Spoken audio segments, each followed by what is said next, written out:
Namo tassa bhagavato arahato samma sambuddhassa. Namo tassa bhagavato arahato samma sambuddhassa. Namo tassa bhagavato arahato samma sambuddhassa. Good evening, everyone, and good morning, everyone.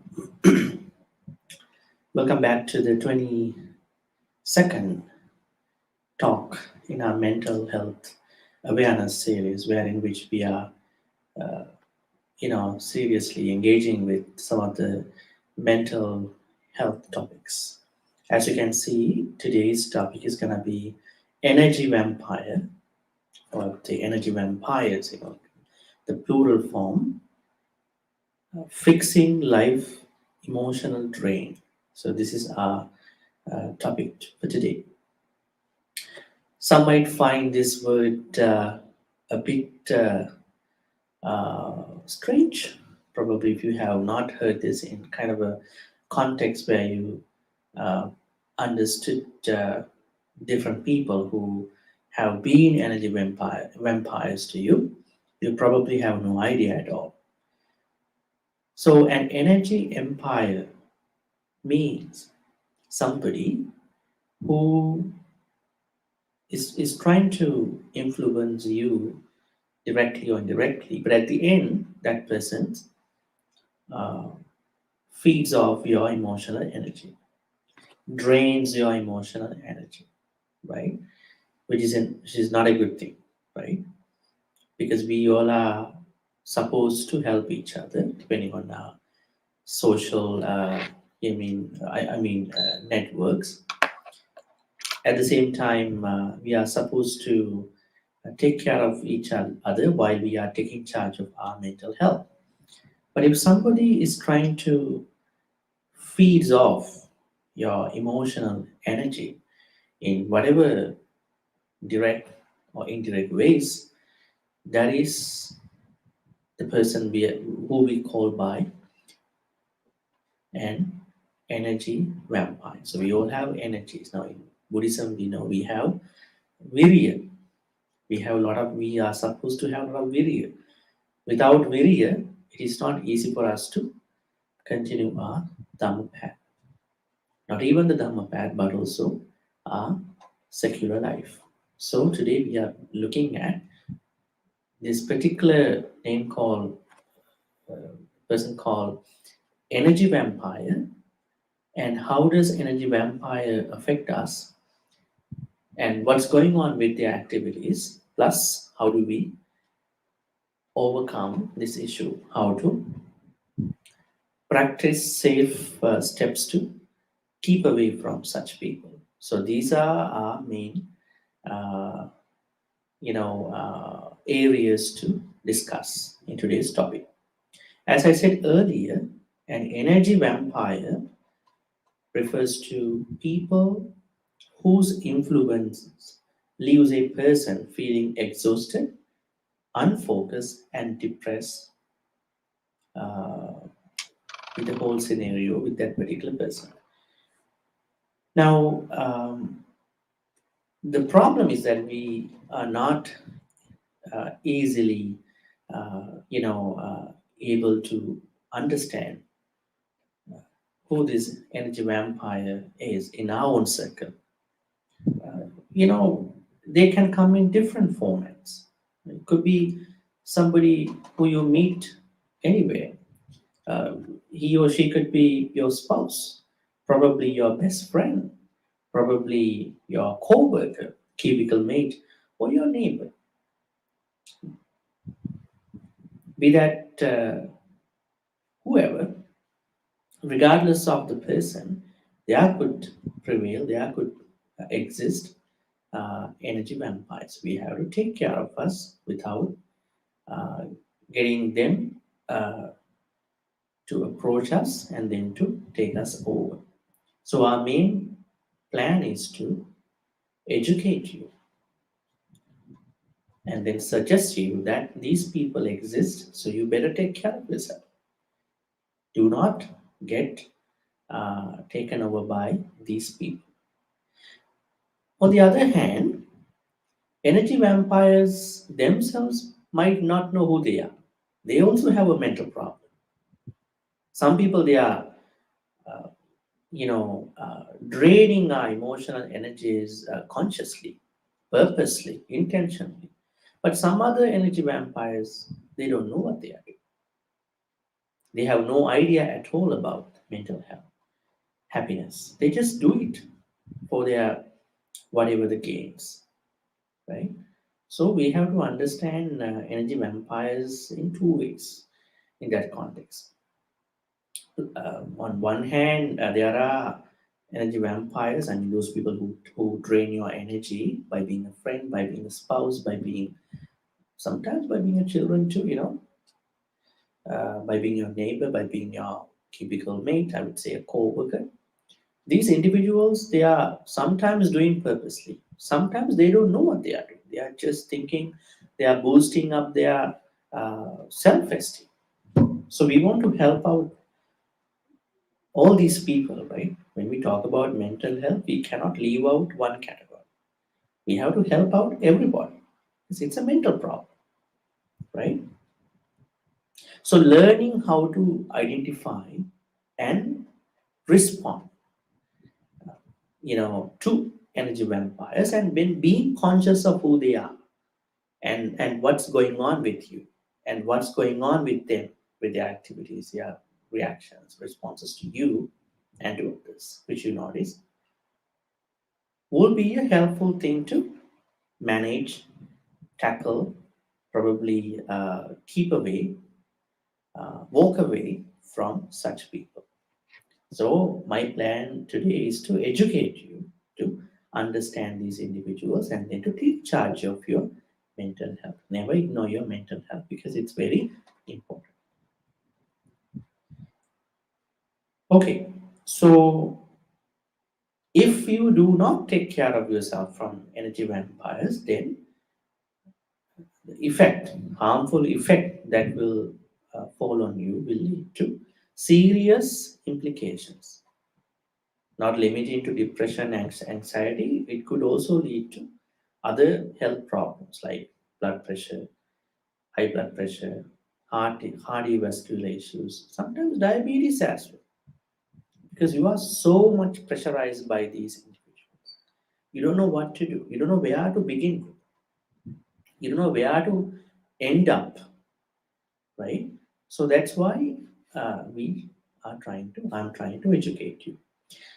So the steps that I can hint at this point a little bit, because we're going to be looking at them at the end, because we have 10 things to talk about recognizing an energy vampire. But before I jump into uh, those introductory notes about how you need to understand an energy vampire, I want to tell you that the steps may involve in putting up walls to protect against the effects of energy vampires. You may have to protect yourself.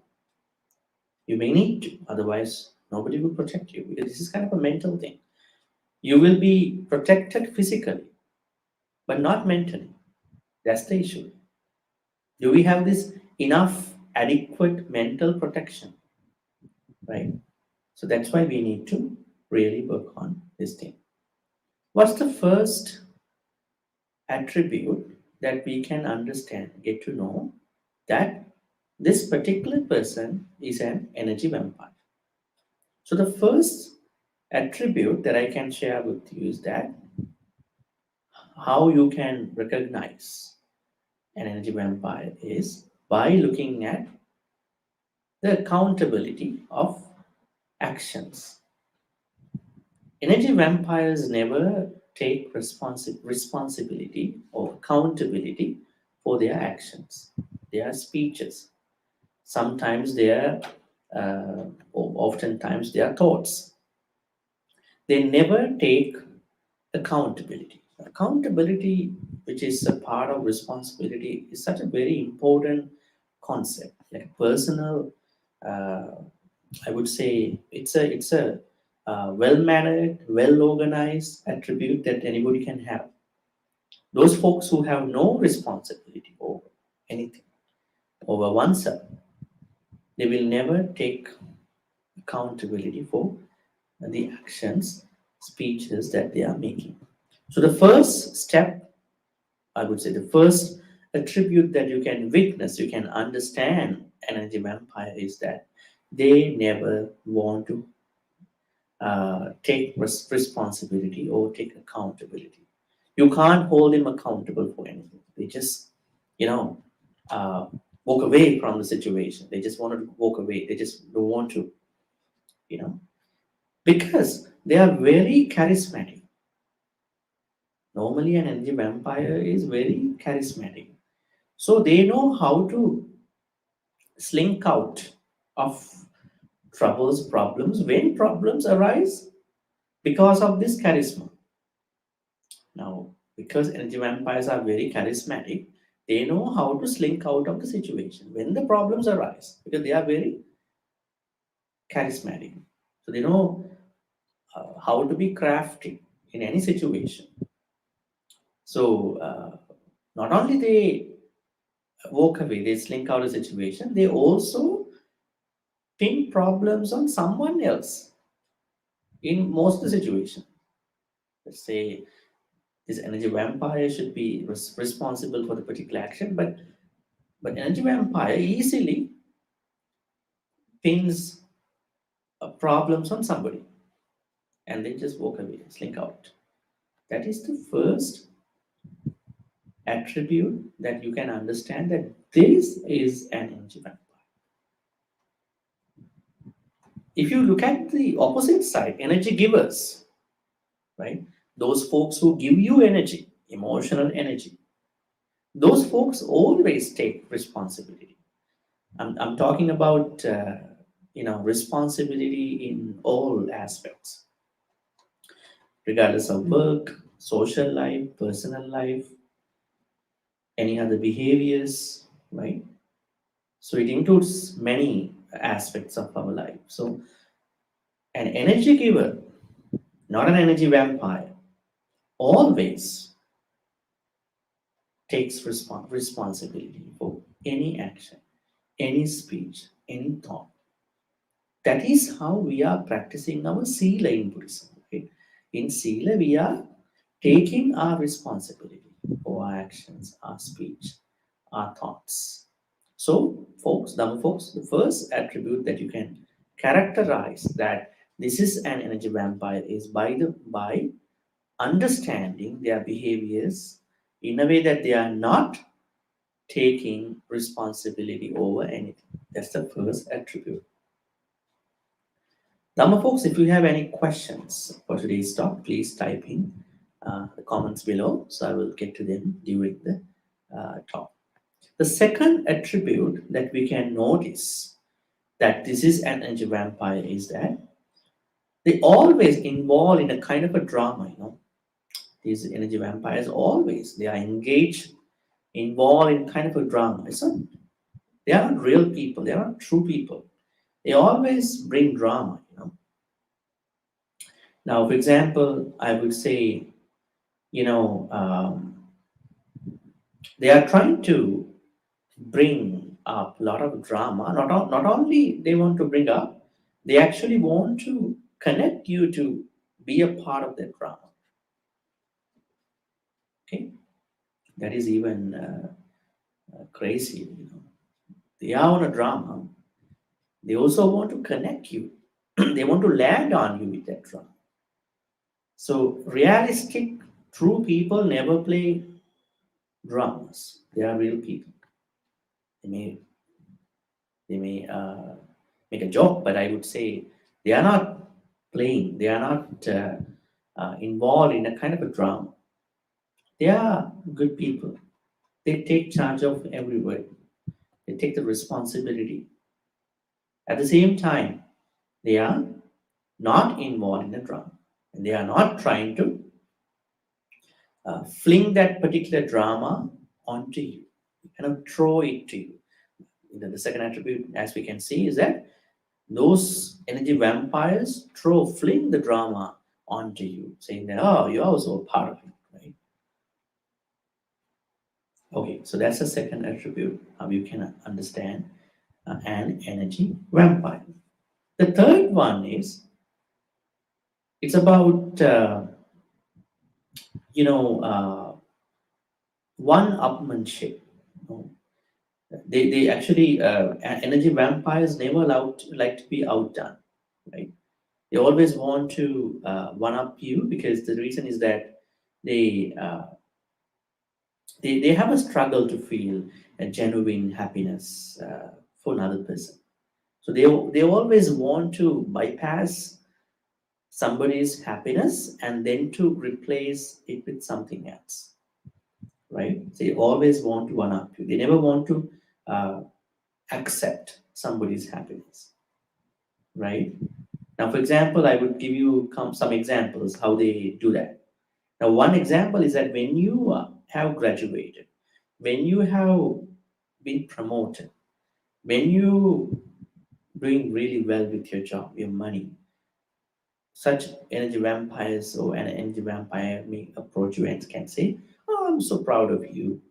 Three more certificates or three more steps to go to catch up with." On one side, they accept a little bit, but on the other side, they don't. They're always checking on how far is it or are you between his or her achievement and your achievements. That's why they always want to outsmart, at the same time, one up you. They don't want to, they want to emulate all the time. That is also an energy vampire because they can feel genuine happiness for you. And the happiness, the kind of happiness they feel is kind of a fake happiness, right? They don't have mudita, right? They don't have altruistic joy about your achievements, right? As the Buddha said, when somebody achieves, when somebody grows in his or her life, we have to be happy for them because it is not my business, it's not your business, it is that person's business. So we just keep us happy because we go on our own way. We don't need to.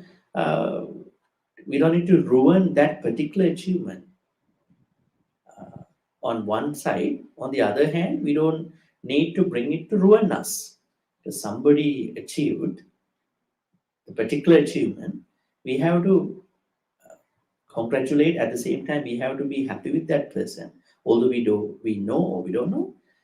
Also, it is nothing to do with our side because we are walking on our own journey. That journey should not be mixed up with other people's journey, right? Some people don't take it easy. They really want to make it a problem. Other people's achievement should be a problem to them, right? So they are the people who we call by energy vampires. So they always want to one up you, outsmart you, emulate because they can feel genuine happiness. The kind of happiness they have is fake happiness because genuine feelings are really hard for them to go through in their life. That's the third attribute that they are having if they are energy vampires. So, an energy giver always uh, gives us a lot of energy by being happy with us, by sharing our achievements, right? So, if somebody does not try to be happy with other people's achievement, that person is uh, an energy vampire. So, third attribute is that they are always trying to upman you. So, you have to understand why they are doing such. You know, it is because they want to drain our energy. They don't look to be happy. They don't look to be happy genuinely. The fourth attribute that we need to understand about energy vampires is that they always diminish our problems, your problem, and play up their own. That's interesting too. Now, for example, when you are struggling with a problem, an issue in your life, they want to come up to you, they want to talk a little bit about that, and then they want to play up with that particular problem. Now, this happens to many. When you are in a struggle, you unconsciously, probably without checking very well, you're going to share your problem with such people.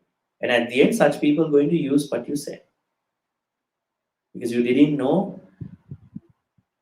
this was the right person for me to share the particular confidential things, right?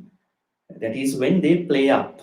They having known all that, your problems, they diminish your problems and they want to play up their own. Now, it's a very sad situation because they actually drain our energy a lot. A lot of energies are being actually drained in that purpose. Now, for example, I would say, you know, let's say you have a problem. You're going to share that problem with that person. And that person wants to play up their own by saying that, you know what, you are in a problem, but you can help me, right? They are trying to use your problem as an opportunity in their life, right? Without showing you that much. But finally, this is the ulterior motive of their, let's say, uh, you don't have a job, but at the same time, uh, such people, such energy vampires might approach you and might say something a little bit worried about that thing. At the same time, they are trying to make an opportunity for them to play out their own. But I know there are situations, events where um, good people want to help out others. At the same time, they want to, create opportunities for you. But I'm not talking about such good people. The such uh, energy vampires always try to use your, uh, difficulties, hard situations to find the opportunities. So that's the fourth attribute that we can understand that this is an energy vampire. The fifth one is that,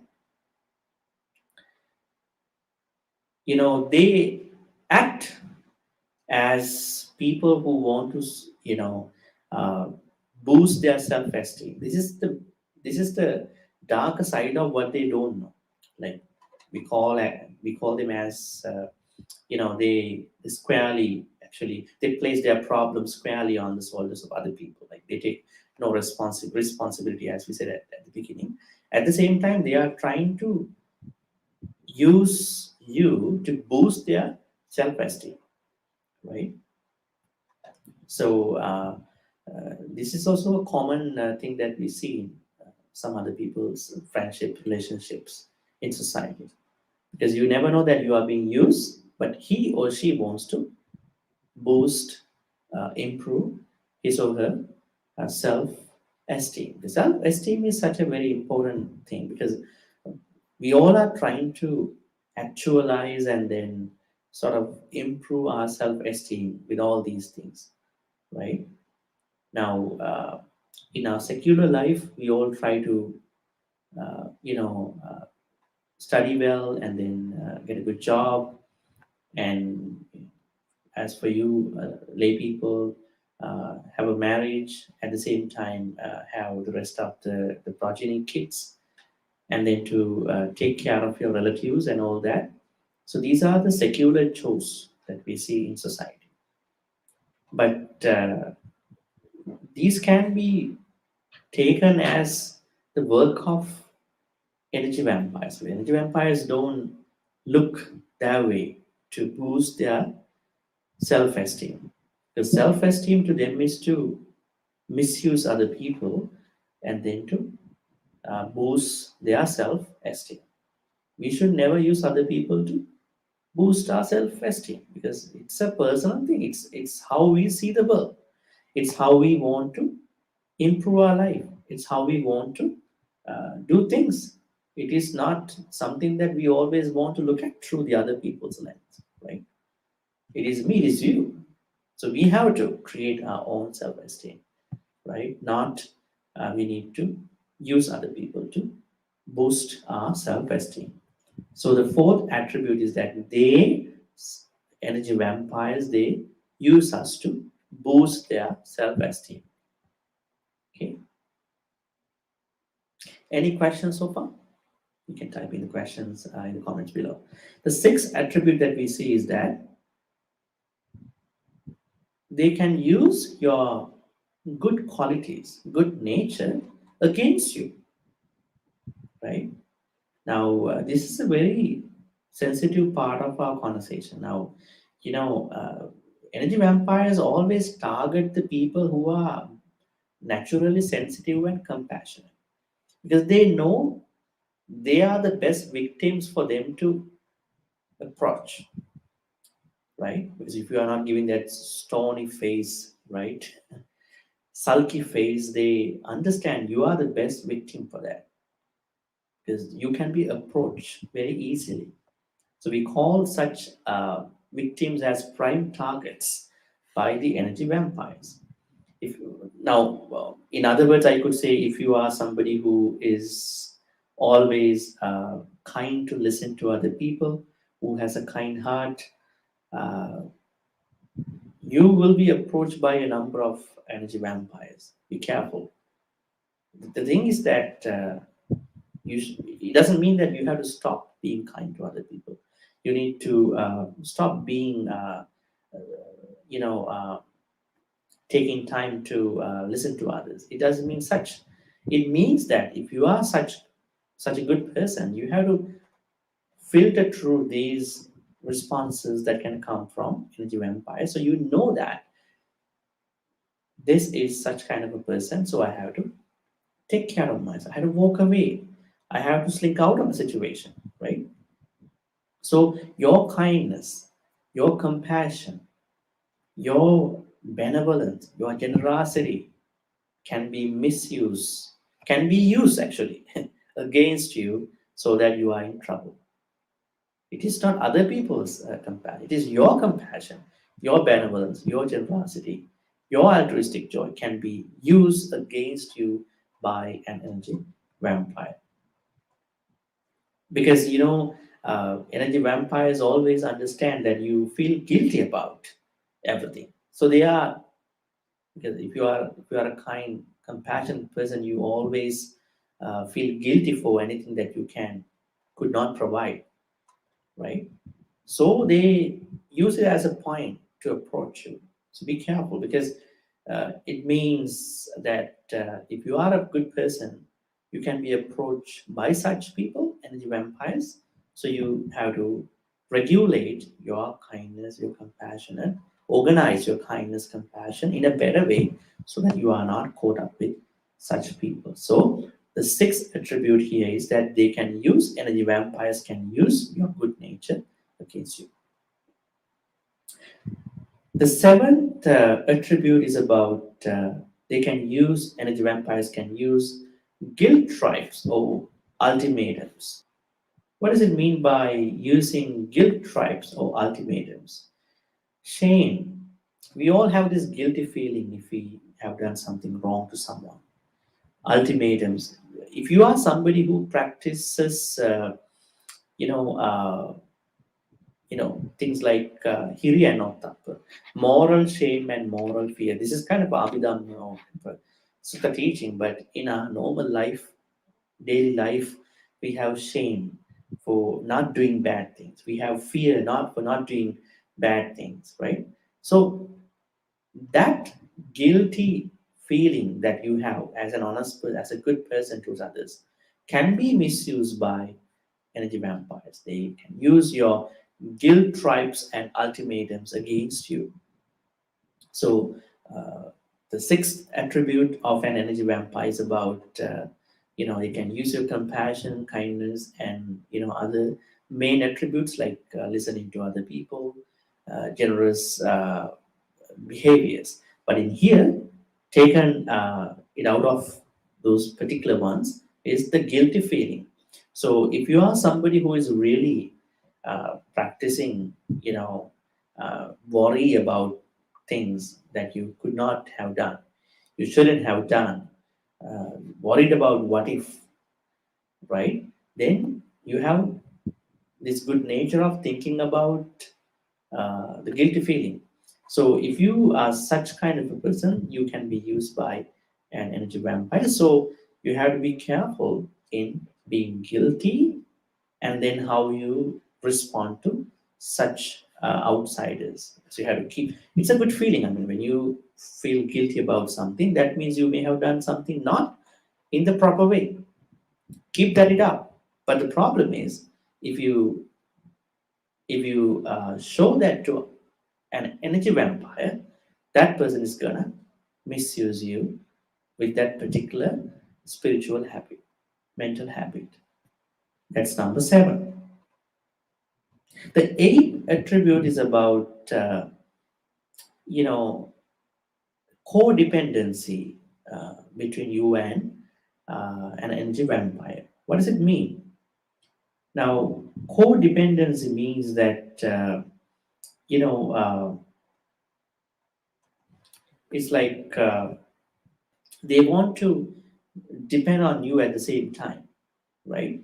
So it's a type of relationship where every action is designed to elicit a certain reaction from the other individuals. They are really concerned about your responses to what they are showing to you. So if they understand that your actions and their reactions go together, they can really approach you, right? So, for example, I would say, uh, different situations where you are actually vulnerable to other people, right? Let's say you are vulnerable to an energy vampire, and the energy vampire understand what the energy vampire does in a strategic way, gets picked up by your reaction, then she understand, okay, now there is this codependency to what he or she can do as the next thing. Now, one example is that, an energy vampire is to approach a person who has a problem in a relationship, saying like this: I know this isn't a good relationship, but it's so much better than trying to get away and learn to date again, right? So see what's going on. Now you are in a problem. Energy vampire approaches you and tries to accept, saying that, you know what, I know this is not going to work, but still, you know, but still, it is better than trying to date again with somebody. See, I mean, he or she wants to put you in that bad, energy, right? While saying that, "Okay, I understand you can't do anything," right? So they want to be codependent with your problem. See, you have a problem, they also want to depend on that problem to find, to get, to actually drain your energy, right? So see how they are going to be codependent. The ninth attribute that we can understand that they criticize or bully you. Now, criticism is always something that we all get uh, in different formats, but I think we all should get constructive criticism. That's not bad, actually. I personally like to have a constructive criticism over anything I do, in the right possible way. But if the criticism comes in a form of unconstructive, uh, I mean, purely out of hatred, jealousy, and all these negative aspects, that's not going to be a criticism, and kind of a personal attack. So, when it comes to an energy vampires criticize to put you down, to take your energy out, right? They want to depend on your problems, and also they can bully you, right? The main problem is that energy vampires are not secure. They are very insecure. They always feel that they are hopeless. They want to pick on other people. They want to bully other people. They want to criticize other. Now you understand. Most of the bullies, they are energy vampires. You can see these bullies. We had actually a discussion many months ago about bully kindness. Remember? This is one of the talks in our mental health series. We were talking about how to be kind to a bully, but bullies are actually everywhere. They can bully about your school, bully about studies, work, school, life, almost everything. So those folks who bully others, criticize others without a constructive aspect, they are energy vampires as well. So you understand, right? They are the ones. Because we have to understand that these people who always criticize without a constructive element, oh, bully, they are not energy givers, they are energy vampires. That's the ninth one. The tenth one is that if things don't go the way that they plan, that how the energy vampires plan for you, then they try threatening you, intimidating you in different formats. I'm going to do this, I'm going to do this. They might sort of speed up, accelerate their bully responses to you, right? And they almost try to, uh, scare you, right? They always try to give you fear. You have no peace of mind. This is the last thing they're gonna do, in case they find that things are not working for them to, uh, you know, misuse your life to take energy out of you. Okay, so intimidation, or I would say threatening, creating lots of fear, right? So that's what they can do as the 10 attributes. Let me recap again these 10 attributes. Energy vampires don't take responsibility. Number two, energy vampires always involved in a kind of a drama. Not even they are in a drama, they want to fling that drama onto you. The third attribute is they always want to outsmart, emulate you, I would say, one up you. The fourth attribute is that they want to diminish your problems and play up their own. The fifth one is that they want to boost their self esteem by using you. The sixth one is that they can use your good habits, good skills, wholesome aspects of your life against you. The seventh one is they can particularly prioritize one particular important virtue that you may have, that is your guilt feeling. Call them. They can use guilt tribes and ultimatums. The eight attributes that they can be codependent on your issues. You have a problem, they don't like you sort it out. They want to be dependent on your problem as well. So they are codependent on your problems. The ninth one is that they always criticize you for nothing and they bully you. That's the ninth one. The 10th one is that if things don't work well, they're going to intimidate you, threaten you. Now you understand who these people are. Before we jump into the steps that we can avoid an energy vampire to play up, I will tend to a question somebody asked here. Ravi Chandrakumar, Bhante, the Dhamma will not see the discriminatory conditions as self. The mind's influences is the culprit. To realize anatta brings all these memories, emotions, and ill will to cease and desist from retaliation. We are too often trapped in scriptures, especially the Abhidhamma, and fail to see simplicity of forgiveness and compassion to discover the true nature of the body as a vessel and life as energy in dire need to seek balance in all permutations, transactions, and relationships. Okay, a good question. Now, why do we miss out on important virtues in our life, although we know some of the very high teachings? The problem is we have to study the text, be that suttas, abhidhammas, and post-canonical works, in a way we can apply onto our daily life. Now, most of the people they study suttas and abhidhamma in a way to study and just to memorize, right? Memorization alone will not help you at all. Suttas and abhidhammas are just teaching; they are theories. The real practice is not in there. The real practice is happens arises only when you are tapping into the practice with theory. That is why even those folks who know a lot, when the real action needs them to uh, work on that particular thing, they are not able to execute.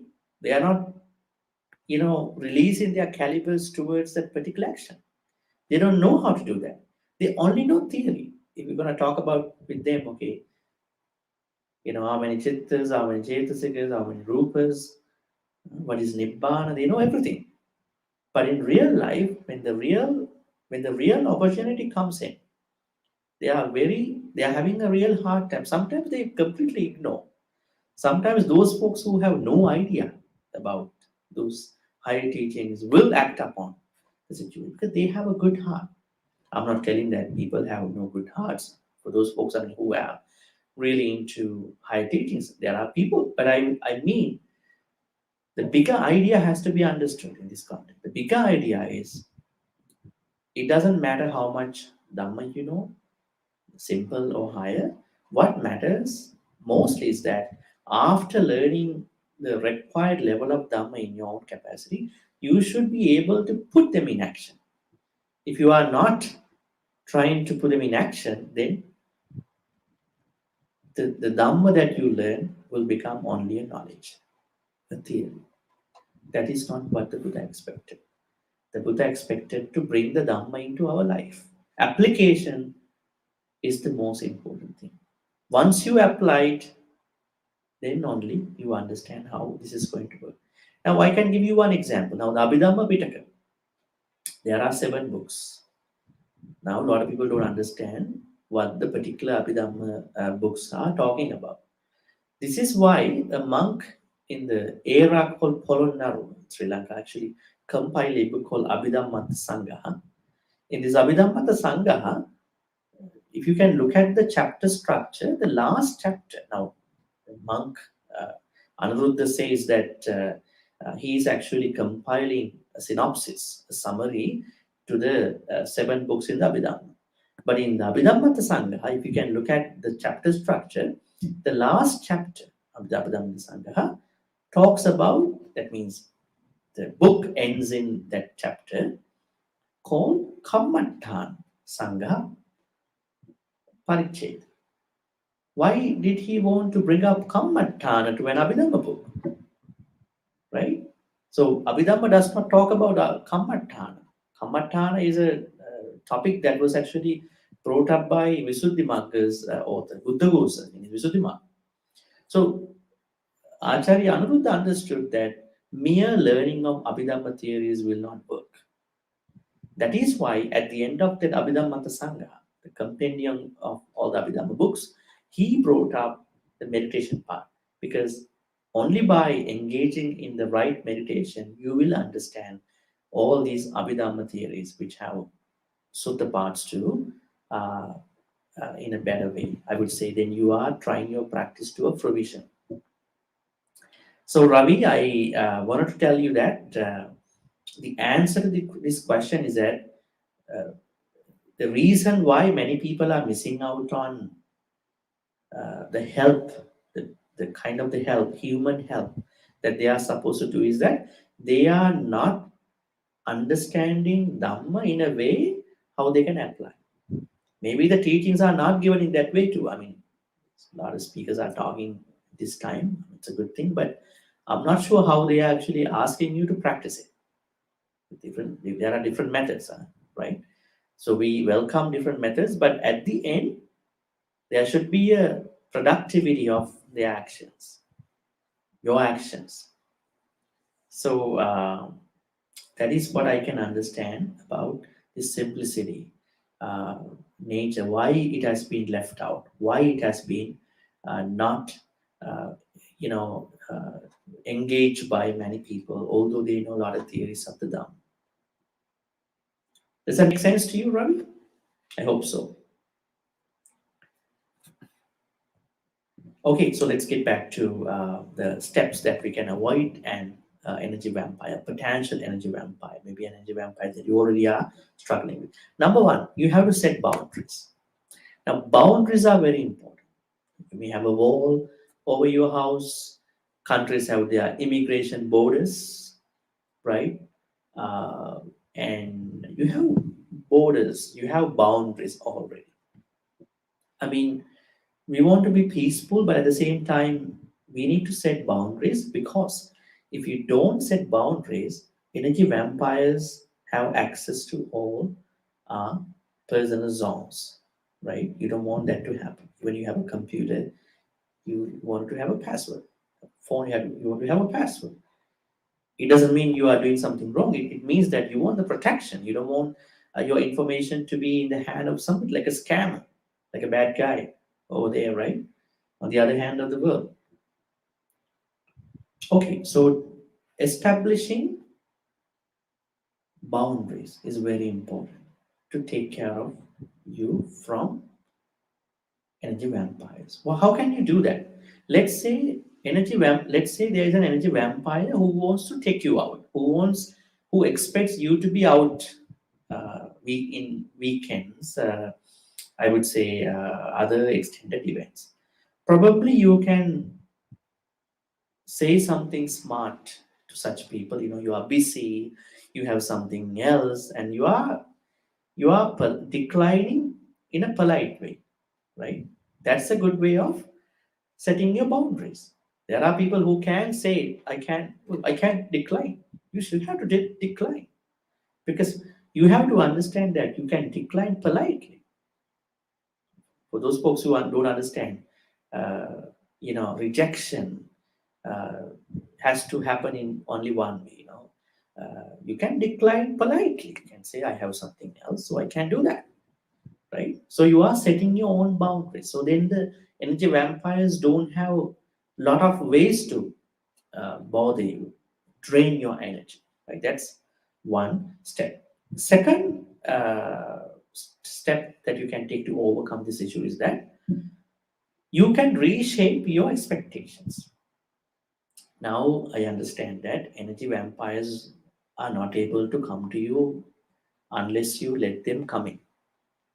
Can you change an energy vampire? I don't think it is possible. There may be times, but don't try it a lot. You can't change them a lot unless they want to change by themselves. So, what you can do, you can reshape your perspective, expectations about them. Let's say there is somebody that you can easily go away, your family problems, your family people, co-workers. So you understand that you change. You want to reshape your expectations with them. That is pretty easy.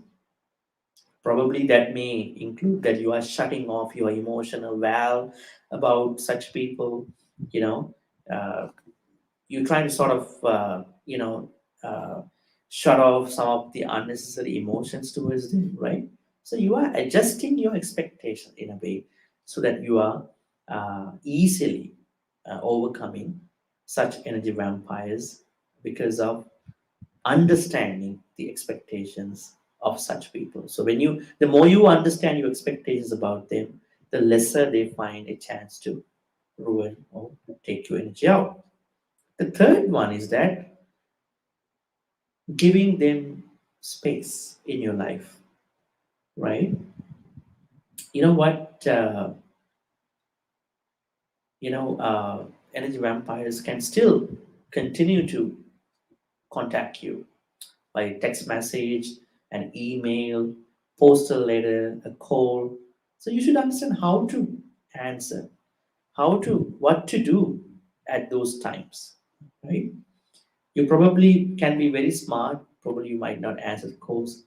Probably you might say something like, as you said, setting boundaries, right? So don't give them any space. Once you give them the space, they can come into you and then ruin your good energy. They can take out your good energy. Two more things of fire. Guard your emotional capacity. So we all have emotional capacity to, I would say, process the negativity. Those folks who can't take, uh, you know, the levels of extreme emotional levels or emotional constructs, they just want to end their lives, take their lives, commit suicide. That is a really bad thing. So we always encourage to understand the preciousness of our life. Without this life, we can't solve anything. Even to solve a problem, we should have our life. Nobody should think about to go on that suicidal thoughts, because uh, we all value the preciousness of our life. There may be people who have been given, who have been actually gotten this life in different ways, but still we want to keep it to solve the problems. Don't think that there are no solutions to any question. There are solutions. If there are problems, there should have solutions in different ways. Short solutions, long solution, whatever. In the same way, you need to protect or guard your emotional capacities, because emotional capacity to everyone is different. My emotional capacity is not your emotional capacity, right? It is very varied. But the most important thing is, how do we leverage, how do we accelerate, how do we develop our emotional capacity to process the unnecessary attacks that come from the energy vampires. So try to grow in your emotional capacity. We need to grow. Now, in the past, scientists talked about the IQ levels, intellectual quota. Now they also, I mean, this is not a new thing, but similar to that, there is another quota, which means emotional quota, emotional intelligence. This is a kind of a very interesting term. Although you are intelligent in your books and your subject, you have to be emotionally intelligent too. How do we take care of your emotions? How do we respond to others? How do we respond to somebody who is angry at you? How do we respond to someone who criticizes? All that. So the fourth step to overcome an energy vampire is to guard, I would say, leverage, improve your emotional capacity. The fifth one is, this is a little uh, you know uh, serious in a way that how you're gonna use these steps. You need to cut them out entirely, uh, as much as possible, but you have to do other steps before this, because if you want to cut them out right away, there may be some other issues too. How do we cut them out? Because you know that you have your freedom. Everybody deserves their freedom to do right things. I mean, the moral thing, not harming other people. So understand, no, you should not deserve to have an emotional energy vampire. Either you should find good solutions, moral solution. Otherwise, you should find your own freedom. Because without this freedom, even the Buddha, Shakyamuni Buddha, he found uh, his own freedom. That's the enlightenment.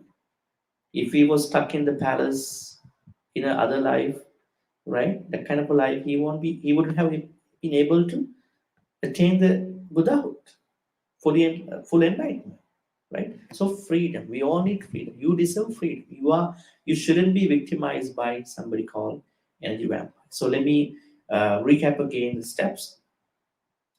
Number one is set your boundaries. Number two, you can reshape your expectations. Number three, don't give them space. Number four, guard your emotional capacity. Number five is cut them out entirely, as events go by. Okay, so if you understand energy vampires around and beyond you, and then if you understand also the steps to follow, then you will not have this issue anymore. So this is our, uh, you know, uh, main points in the topic of energy vampires and fixing life emotional drain. So now the most important thing at the end is that if you are not letting energy vampires to play up with their things, then you are keeping your emotional energies. Now vampires in this fiction, this mythical, subject. What we understand, they are sucking the blood of people, but these people, they are real people. They are sucking the energies, draining the energies of humans, good people. So it's very important, because It is more important to understand that we have to keep our energy, because keeping energy in a wholesome way will help us to, um, you know, to become a holistic, moral person, at the same time uh, become enlightened at a certain point.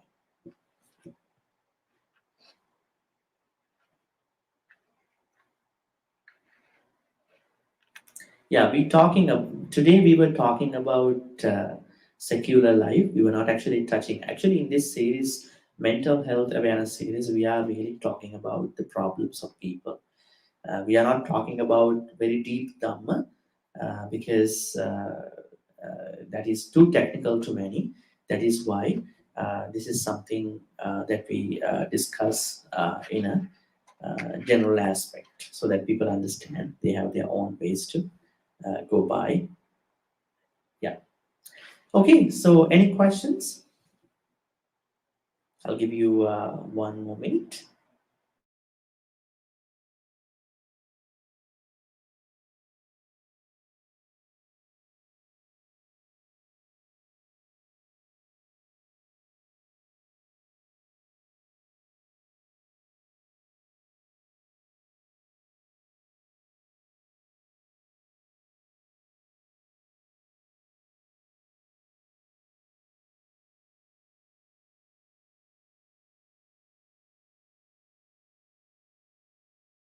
No questions so far. So we'll move on to the transference of good karmas. Huh?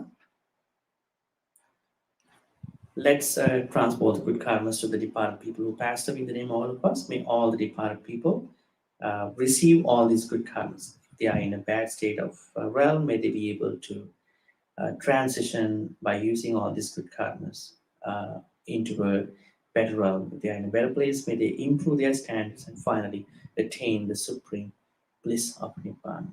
Sadhu, sadhu, sadhu. Idammi nyati nang hotu sukita huntu nyatiyu. Idammi nyati nang hotu sukita huntu nyatiyu. Idammi nyati nang hotu sukita huntu nyatiyu. We'll share good karmas with the deities, Nagas, and Mahindikas. May all the good karmas be shared by all the Devas, Nagas, and all the Mahindikas. May they be happy and peaceful. May they protect, bless all of you for good health and all the good things in your life. May the deities, Nagas, and Mahindikas also attain the supreme bliss of Nibbana. Sadhu, sadhu, sadhu. Ittavata cha ammehi sambatang punya sampadang. Sabbe deva anumodantu, sabbe bhuta anumodantu, sabbe satta anumodantu, sabba sampatti siddhya.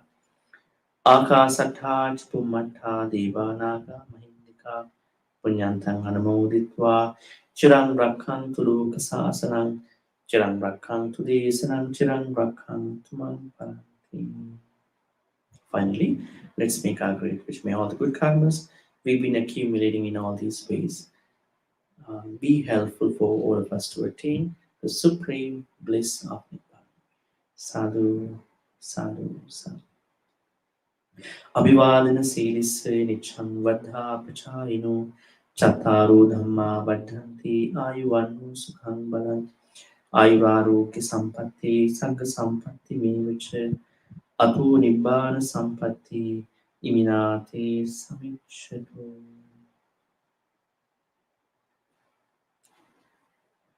Once again, I wanted to wish everybody a happy uh, Chinese New Year, celebrating today across the globe. Stay safe, good night, have a, uh good day ahead of your time. We'll be meeting with you with another interview probably by the end of this week, Saturday. Thank you.